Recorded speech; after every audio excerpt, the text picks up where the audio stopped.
You know, I've said this before.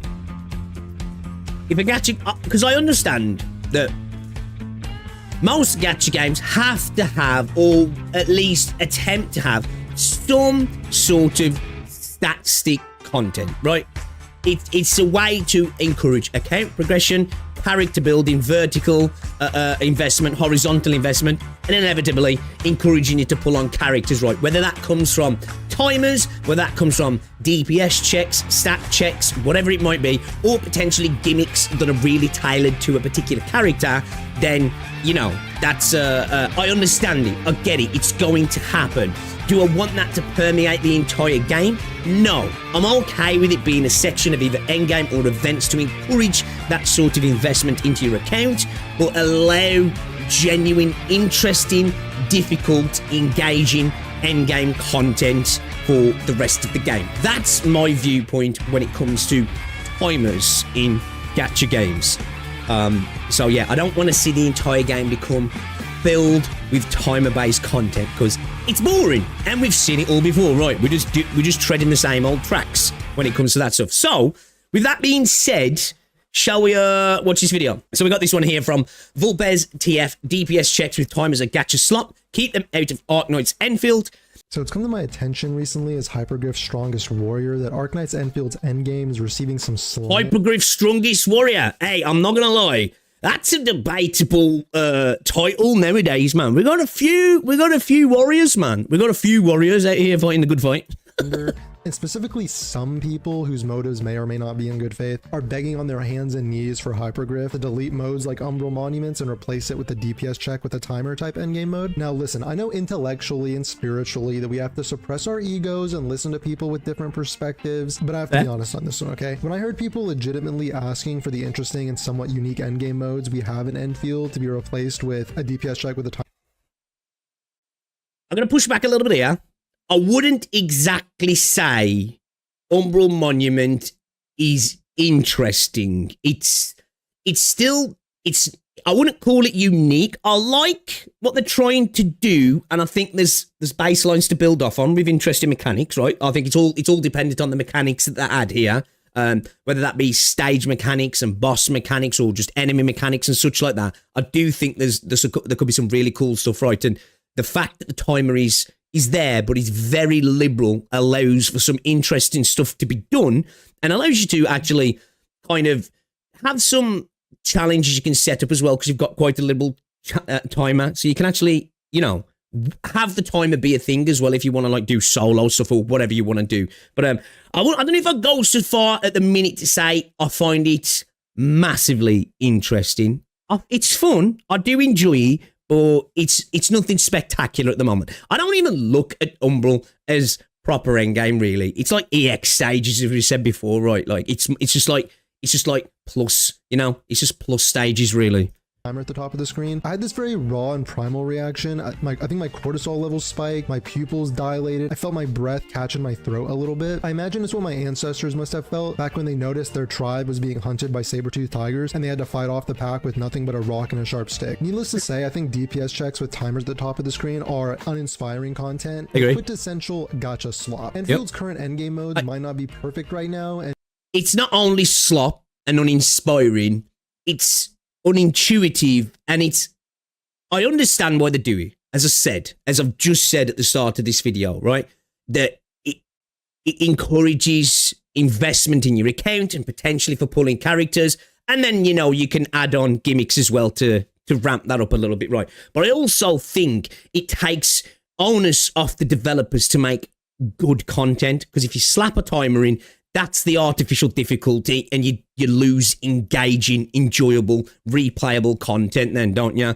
So yeah, there's a place for them in part, but if it's the main course, yeah, I'm over it now.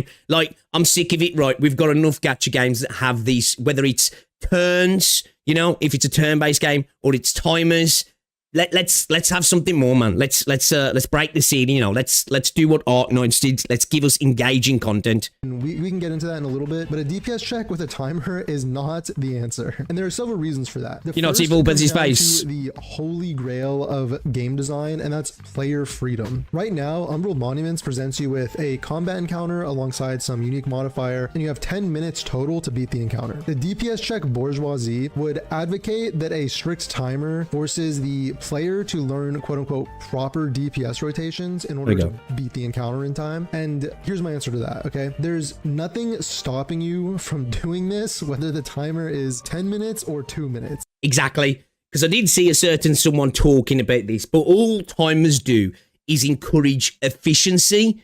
You know, again, it's not exactly difficulty. It's just like, right, I have to do A, B, C, and D, and let's do it as good as possible, as quick as possible, and just keep replicating it. And then you just turn the game into efficiency then, right? And I'm not against games being made like that, but when every game becomes that, it's like, come on. Again, it's the same thing as I said before about rotation-based combat. Do we want every gacha game to be the same fucking game? I don't. So, and I don't want our content to be the same as well. But as he said, if you want to do that, if you want to make your gameplay as efficient as possible, you can still do that. You can still set arbitrary challenges for yourself. There's medals to be trimmed as well that do require you to be as efficient as possible also. So, you know, it's there if you want it. You don't need the timer to be an arbitrary thing attached to the game mode all the time.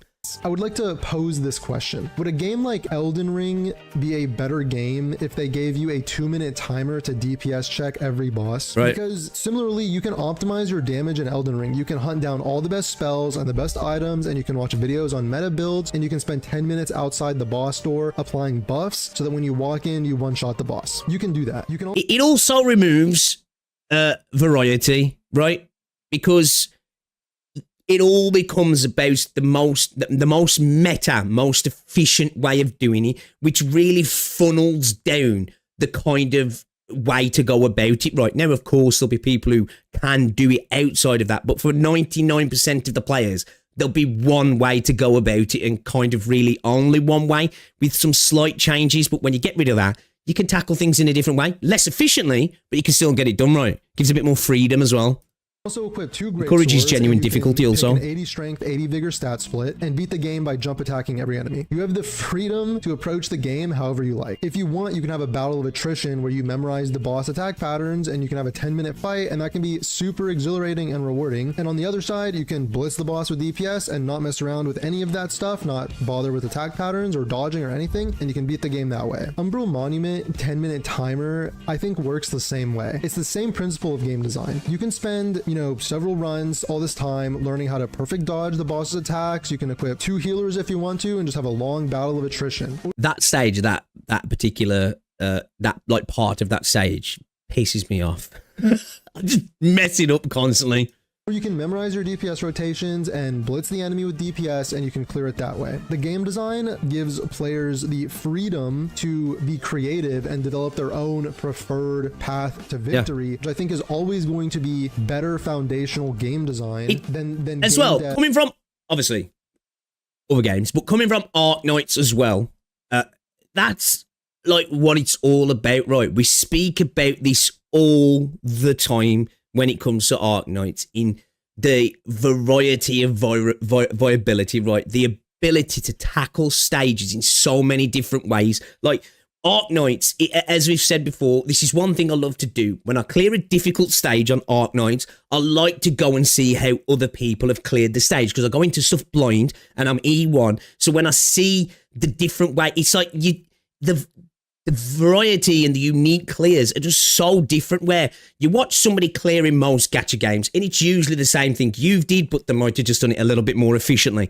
or they've got a slightly different gear set, or their stats, their sub-stats are slightly better, so they're putting out a little bit more damage, or one of the units they've switched out for another unit, but it's pretty much the same thing. Where Arknights, you'll go into somebody's clear and be like, holy shit, they're playing a different game, pretty much. They are doing totally different stuff. So when you have this sort of baseline gameplay, now you're never going to get that sort of uniqueness you get in Arknights. It's just not happening, because there's something special about Arknights in that regard.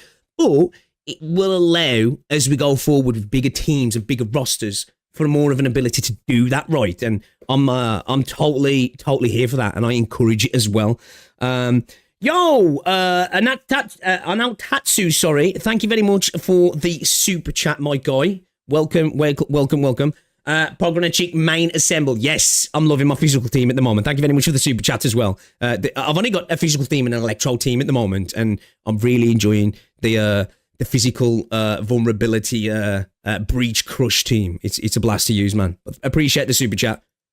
Grabbing you by your throat and telling you that you will play the game a certain way. Yeah. I think we can look at Honkai Star Rail or Wuthering Waves character design, and in those games, characters are designed in such a way that the devs are clearly handcrafting the experience and what your team comps are supposed to be. It's not only just the kits and the characters, it's the way they then apply stage buffs and resistances, right? Not only do the characters push you a certain way, the stages then say, all right, yeah, you kind of see where we're going here. I'm not a big fan of it. I don't mind it in parts, as I say, but when it becomes the main course, it's just not interesting to me.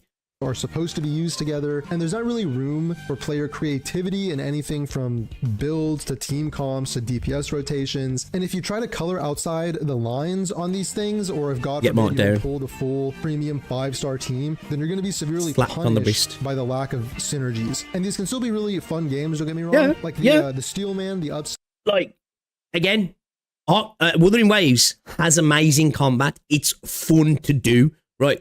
That doesn't take away from the fun of the actual mechanical side of the combat. It just takes away from the creativity, doesn't it? And the pursuit in trying different things. Side to a handcrafted experience like that is that it can actually be very... Well, to be fair, Arknights has a huge roster to allow diversity in teams. It does. But there's a lot of other gacha games that have huge rosters as well that still don't have that diversity. Now, you might be able to have a diversity in terms of teams, but the game, you're still doing the same thing as well, if that makes sense. Now, obviously, that comes down to the core part of Arknights being this incredible sandbox tower defense game with such deep mechanical nuances to it in terms of stages, enemies, characters, synergies, and all that sort of stuff that, like, you know, it is entirely...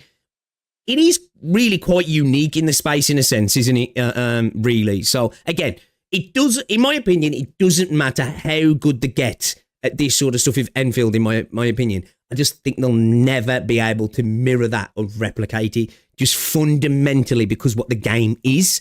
That doesn't mean the game can't be great. It's just I don't think we'll ever get that from Enfield that we got from Arknights. Enjoyable if you have all the pieces to the puzzle. But if you look at the freedom provided by the relaxed timer on Umbral Monuments, I think it's always going to be better because it means the player can get creative, they can try off meta builds, they can do unique builds, they can come up with unique team comps, and they can do that without being severely punished by the timer. And the hallmark of player freedom, which is what we see in Umbral Monuments, for example, is that you lose nothing by having multiple options. You only gain more options and more ways to approach the game. So you can still pull that full 6-star synergistic team comp, and you can blitz the combat encounter in 90 seconds if you want to. So at the end of the day, you can still pull that 6-star synergistic team comp and blitz the combat encounter in 90 seconds if you really wanted to. And I think with all that being said, if the only way you can then derive enjoyment from the end game is with the knowledge that other players are failing for not playing the same way that you are, then I just really can't understand that point of view. I would need help understanding why that's good game design. To me, it just comes off as extremely cynical and like a false sense of accomplishment if you can only be satisfied knowing that the devs have forced everyone into one specific approach to the game mode, and other players are failing if they aren't doing it in the exact same way as you are. And it seems like I guess maybe you could argue it's cynical. I don't know if I'd necessarily say cynical, but I do agree, like, right, you know, it's kind of like my way or the highway, or pretty much my way. For me as well, I think the way, it's less about so much the timers, even though they are a massive thing of it in Wuthering Waves. I think it's the way that the towers started to go over time, and, you know, the new sonata sets and the different things they're starting to add to combat within the game that's adding to that sort of stuff as well. Yeah, it's not something I find massively enjoyable. I've never really enjoyed the Tower of Adversity. Never really was one for things like the Abyss and stuff. That stuff just doesn't engage me right. I just don't find it engaging at all. A very hollow achievement, especially considering that you just pay for power in gacha games anyway, which means that it essentially just comes down to swiping your credit hard enough to build that complete team of characters so you can memorize those button presses that you need to hit in order to master your DPS rotation. Because when the point of the game mode is a DPS check and you're paying for DPS, it comes off as a little hollow. That's the only metric at which we're using to pass these game modes. And that leads into another reason why I'm a DPS check with a timer at the top of the screen's biggest op, and that's because DPS check endgames encourage and facilitate. Hey, just saying, I've been a big up to this shit for a long time, but I'll let you join me with that title. Power creep way more. Yep. I think this one is self-explanatory, but these DPS check endgames, that's literally all there is to the mode. The devs just spawn some enemies and it's the reason it's designed. It's fundamentally why it's designed like that. One, a lot of these games don't actually have real difficulty. I'm not saying all of them, right? You know, but most of them don't. So that's the way to actually add difficulty, sorry.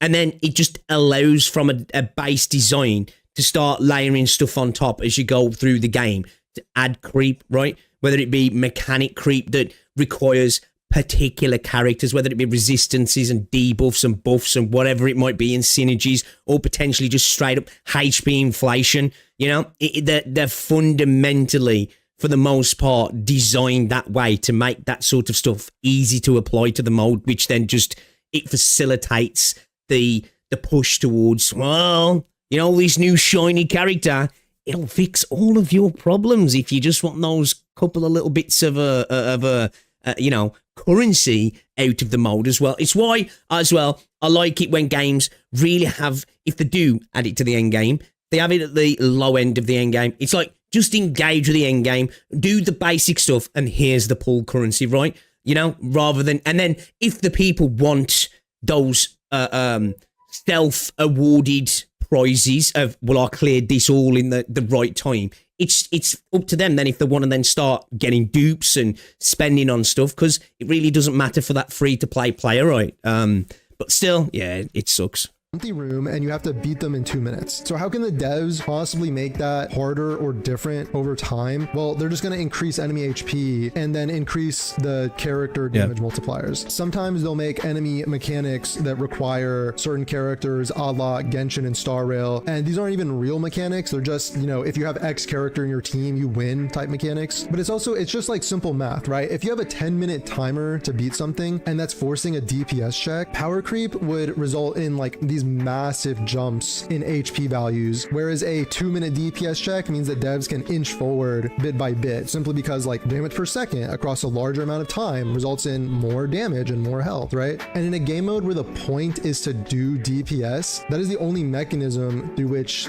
devs can change the game mode in any way. It also just makes like, and of course DPS is important, right? But it also just makes them like the main part of the game, and like, because I'm one of the people, especially when it comes to rotation-based games, yeah. Like, I understand kits working differently and stuff, and in an attempt to make things work, you know, that it feel differently, where you'll have sometimes where the support they'll have a little bit more uptime or something, right?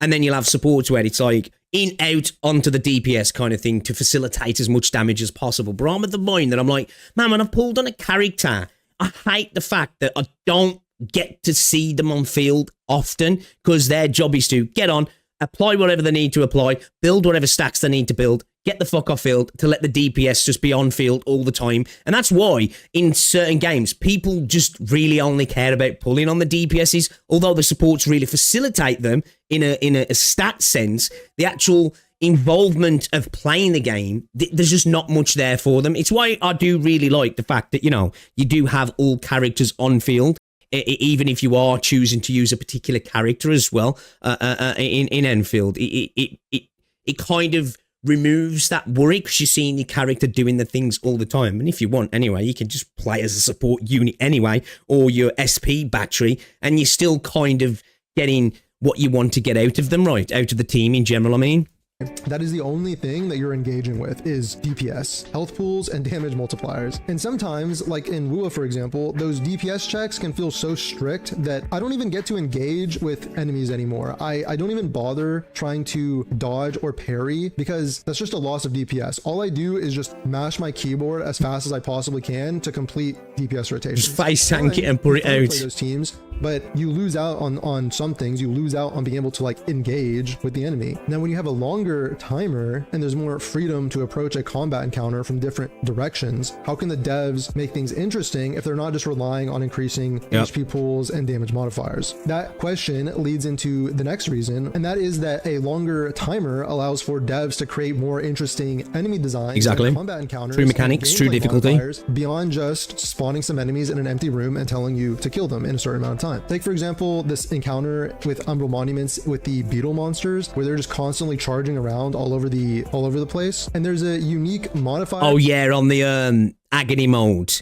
when you get into the second half, that little fucker, man, on the stage where once you defeat one of them, the other one gains increased stats and constant starts healing himself. So the solution to this modifier is to defeat the enemies at the same time so you can avoid this mechanic. And first of all, if this was a 2-minute DPS check, you couldn't have enemies. First couple of times of doing that, I was just like, what the fuck, dude? Right? This is the one where we saw Satan Rage quit this one, right? Saying it was just absolute trash.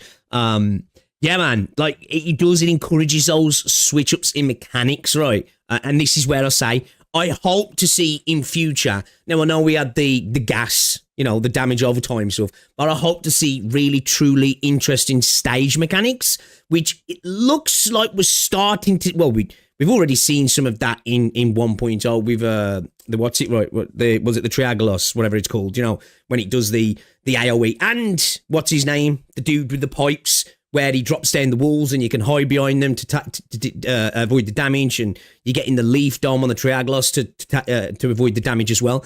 And in 1.1, it looks like that sort of what was it, like sort of like a bull or whatever the fuck it was, and you've got the tree in the background. There's a mechanic there, right? Yeah, it looks like you have to take out things on the stage to be able to progress, or at least start to do damage, or at least do any sort of meaningful damage. And I look forward to stuff like that. I do like it when, you know, it's one thing throwing in ads and you can't damage a boss until you clear the ads. That's cool, right? But it's basic. You know, I like the idea of intricate stage mechanics. Ones where initially the mechanic looks like it's a debuff. It's like, fuck, this just makes life worse. But there's an extra element to it where you can use it to your advantage, right? You know, such as like the artillery stages, let's say, in Arknights, where at first it's just like, bro, this is messed up. This is just fucking me up. But if you use it to your advantage, you can really use it to clear out the stage faster. And I hope we start to get stuff like that and they really lean into that. Where it's like, at first, this looks like a problem, but if actually using, it actually becomes a benefit as well at the same time. Like, I really hope to see that sort of stuff. And enemies that move around this much and require you to dodge this many charges or try to manipulate charges in such a way to actually spend time doing so you can get them into the same spot. Just look at Whimpering Waste and Wua and how everyone crashes the fuck out anytime an enemy takes 3 steps to the left. It's an instant reset. And you also couldn't have a modifier where an enemy gets increased stats and healing like this in a 2-minute DPS check mode, because again, that's just an instant loss and reset. You can't fit that into such a small amount of time. But actually, guess what? You can brute force this healing mechanic if you have a cracked team comp and DPS rotation, which is the, you know, main selling point of a 2-minute DPS check endgame mode, is mastering DPS rotations. And you can also approach it like I did the first time when I beat this, which was why I actually looked at the patterns of how the beetles were charging, and I tried to manipulate their movements so that they would stop their charges in the same spot, and then I could do DPS to them at the same time, and then I'd repeat that cycles a few times until they were both 1 HP and I could finish them off. Or like just use Helliger as well, you know, sock them in, get the lift, and then just start going to town on them. Like, or another strategy is that you could DPS the beetles down one at a time and disregard grouping entirely and just try to get them to both try and get them both to 1 HP before committing to the kills. But then this approach had the weakness of making it so that you had to constantly avoid attacks from one enemy while you were trying to DPS the other, because you hadn't bothered to sync up their charges. And do you know one thing I would like to see though? A definite improvement on, you know, the ability to change enemies when you're locking on. It's a bitch sometimes, especially when you've got multiple units on field, right? It's like trying to lock onto that one you want. It's like, no, not that one. No, fuck off. I want that one. I hope the work I'm making that a little bit smoother. Multiple strategies that you can employ in this fight. There's multiple ways to approach it, and some of those literally involve mastering DPS rotations. Like, understanding your team's DPS is still going to be crucial to passing these modes. Oh, for There's sure. creativity and freedom there that doesn't exist in a strict spawn enemy. It's like, you know, even just little things like I said this before, right? On like some of the stages, like the farming stages, where it's like you get more damage off combos and stuff. Like, I love that sort of stuff because it's like, oh, okay. I can tackle the damage output in a slightly different way now, rather than worrying so much about, even though you still want to do it, maybe getting that particular burst that's buffed up and procced, and then you go for the burst. It's more like, oh, let me just chain as fast as possible, right? Let me just go through it in a way that just chains as fast as possible. I like that sort of stuff as well. Hopefully we get more of that as well. That's actually in like end-game content. In an empty room DPS check. And from that example, you know, we can see there's mechanics or boss designs that are just not congruent with strict timers. Another example, if you look at this armored boss from Umbral Monuments, there's this whole mechanic where you need to dodge around and wait for this weak point to appear, and then you can DPS that down, and then you can have another bigger window to do more damage. Go for the boss. cheeks. There's also attacks that this boss does, like the big cone attack that requires you to move out of the AoE, and there's phases where you have to actually engage with the enemy attacks, where you have to actually learn the attack patterns and figure out the timing on these attacks and how to dodge them so that you can get to the actual DPS phase. Honestly, it's a little more reminiscent of like Elden Ring boss fights to me, because that fight is set up in a way where the boss is attacking you. It is, to a degree. It just reminds me of, like, you know, old school boss battles in games in general. I've said this multiple times. One of the big things for me that really I like about Enfield is it hits me with the nostalgia in multiple ways, in a sense that it's a new game that feels new, right? But it feels nostalgic as well, you know, from the exploration, from mechanics, just in general. Like, again, as I said, I've said it feels like a sort of PS2, early PS3 era RPG for me. And I love that about it. And I do like that already we're seeing that in some of the boss fights as well, right?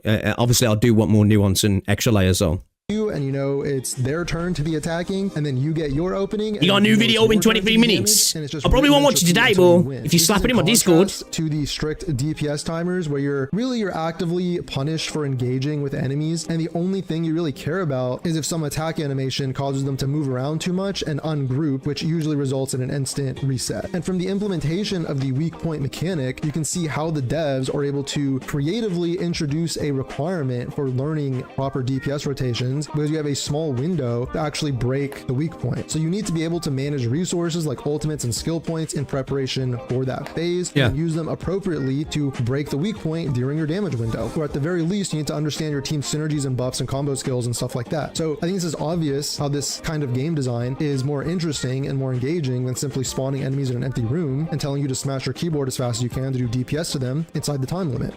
And this example shows how creative game design can also incorporate the one strength of strict DPS time limits by using enemy mechanics to require knowledge of team synergy and a proper DPS rotation, with that mechanic of requiring a strong DPS inside a certain window. We get good stage mechanics as well. Actually even makes this more fun, because there's actually room for failure and then clutching up a fight, because if you fail to DPS properly inside this window, the boss will get more aggressive, and then you need to spend time dodging more attacks and wait for another chance to have another DPS window. So it actually adds more tension and opportunity for clutching and adaptation, rather than just pressing the pause button and resetting the run after you miss the DPS check. All right, y'all, with all that being said, I think we should be focusing feedback regarding endgame on more replayability. Thank you.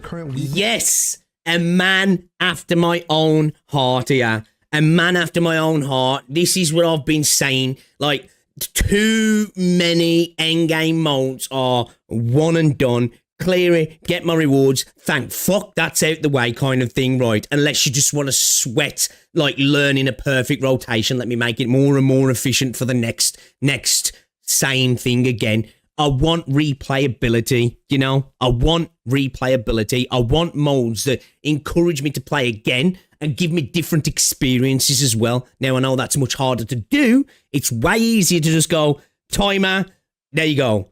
enjoy. It's difficult. Now, build your account. I want genuine replayability, genuine engaging game modes that encourage you to keep coming back and potentially as well give you different experiences. Be really interesting to see if we do get a really good, genuine roguelike mode. And I also do believe that in Edge Space, right, I know a lot of people don't like Edge Space. I think the bones are there for something really potentially cool to be designed. It's just on Hypergryph now, whether they don't care about it, abandon it, or actually do genuinely work on it, because I think there's a potential of something really, really fun and interesting to be built there. In its current state, it's all right. Yeah, it's okay. But yeah, but I genuinely think it has some serious potential to be something incredibly engaging. I do.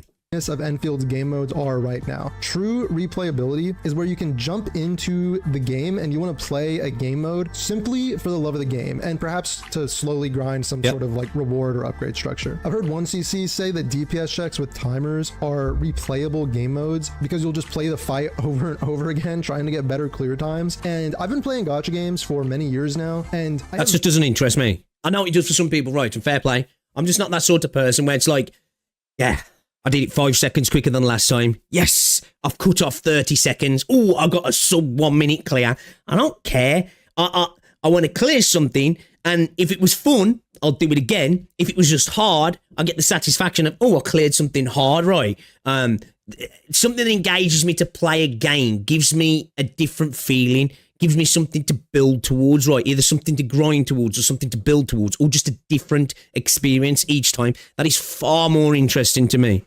Never once in my life done that or had the slightest desire to do that, and I don't think the majority of players do either. I think it can be fun doing the fights the first time to get. We need Enfield OS. Something like that'd be cool. Play a DPS check where they just drop enemies in an empty room. I think it's deeply lacking in ambition and deeply out of touch to just implement a DPS check game mode and say that we've achieved replayability and call it a day. Especially again, considering that you just pay for DPS in these games anyway. Replayability comes in the form of multiplayer co-op, procedurally generated stages, and free earnable cosmetics tied to these game modes. I will forever keep asking for free earnable cosmetics, seeing as how much they charge per character in these games. Like, so, don't get me wrong, I don't think we're going to get where we might for maybe like 4 stars, potentially 5 stars, right? Or maybe MC type characters, like, you know, like the enemy from replayable endgame content where there's like some skins and stuff, right? But I'd like to see like weapon stuff, potentially, you know, weapon skins, you know, stuff for your account that's cosmetic as well. It doesn't just have to literally be character skins, you know. Be cool cosmetics for the game also, which hopefully we'll start to see that also. Creates replayability because it introduces randomness. I want different user build system, I agree. And play differently in every game. If there are different characters and team comps and character builds and stuff like that, then players will play even more differently and make each run feel unique. Procedural generation works the same way because the map layout and enemy spawns and stuff like that will be random and create unique feeling runs. And for example, I think Edge Space Salvage, the extraction mode, has a lot of potential for replayability. Damn. Hey, yo, we're vibing. I'm vibing with this guy, yeah. Honestly, like we're mind melding now. The problem is, though, guys, he's not Asian, is he? As Zane says, so I can't be obsessed with him because apparently that's my obsession. Yeah, man, I agree. As I said, lots of potential. They essentially take it in the direction of like an Elden Ring Night Rain type game where you drop into the map with your team, or solo if you want, I guess, and you wander around the map picking up loot and upgrades and fighting some challenging bosses, fighting some enemies, and then at the end you can fight an even more challenging boss with your team, and then you can extract with your loot. If you look at games like Warframe, Destiny 2, Elden Ring Night Rain, this structure allows for a lot of true replayability. And right now, Edge Space Salvage has a lot of weaknesses. It's just a one and done mode. It will receive expansions and updates. Doesn't really have much depth to it, if I'm honest. It doesn't, right? Like, you take out the mechanic where you get pulled out. There's not much there, right? That's all you play off really at the moment, which is cool, but you know, it needs something else. I genuinely would love to see it like become a true extraction type mode and maybe get rid of the derangement acceleration and potentially just have points of ingress and egress and layer up from there kind of thing. and potentially even have like I don't know, like it'd be cool to potentially see that as a vehicle for co-op. And I don't know how they could implement PvP, but you know, and I don't. It doesn't have to be just direct co-op. It could be just like challenge-based co-op with other people as you go through in some form or another. I don't know how they would exactly implement it, but it'd be kind of interesting. Every now and then, but once you've explored the map and gotten the chest and gotten all the rewards, you're kind of done with it. I mean, I thought it was fun to do that the first time, but it's a one and done mode. It's also really, really easy. I think there should be more challenge. I think that extraction gameplay loop can be a very fun loop of you know, going in, exploring, finding materials, finding enemies, extracting, getting upgrades, going back I will say though, one thing I want to push back on a little bit though, I've got to say, is I am okay and actually want, I don't want it to be the majority of course, but I want end-game content as well that's not difficult, which I know sounds like an oxymoron because people are like, well, you're at the end of the game, you're built, you're a more advanced player, you're more experienced, you might have a little bit more knowledge, you know, you're in a position to maybe take on more difficult content, and I want that, right? I want content that is interesting and engaging in that regard, but I also want content that's potentially like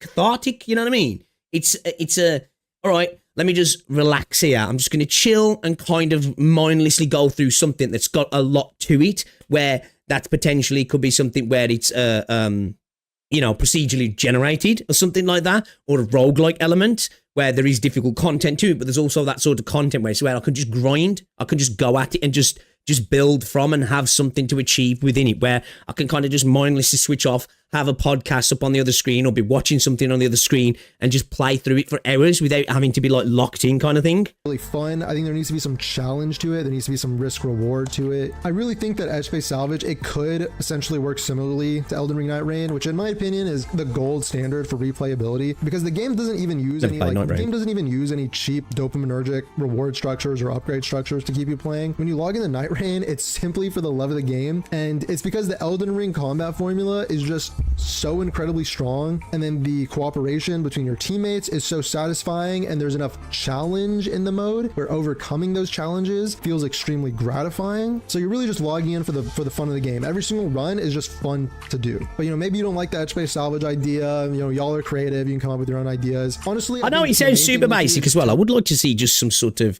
potentially procedurally generated dungeons that just get harder and harder and harder, you know, with rotating enemies, rotating bosses, you know, potential need to switch teams and stuff, like, right, but keep it at the base level so it's not about like, right, I've got to have the newest unit kind of thing. But yeah, I'm always a fan of dungeon crawling as well. I am. I suppose that's why I do see the potential in Edge Space, because like you basically are doing a bit of dungeon crawling, right? The devs that we want true replayable content with free earnable cosmetics, and then it's their job to come up with the fun game mode. That's why they're getting paid, and I'm doing this shit for free. All right, as always, let me know your thoughts down below in the comments. I've said this as well. A lot of people say, you know, you shouldn't be critiquing or talking about the things that devs should do without having the solution as a gamer. And I think sometimes we can have like a premise of like, oh, this would be cool, but it is up to them ultimately to come up with the cool ideas. Now, I'm not saying that we can't have cool ideas to apply, but yeah, I agree with pretty much everything in this video.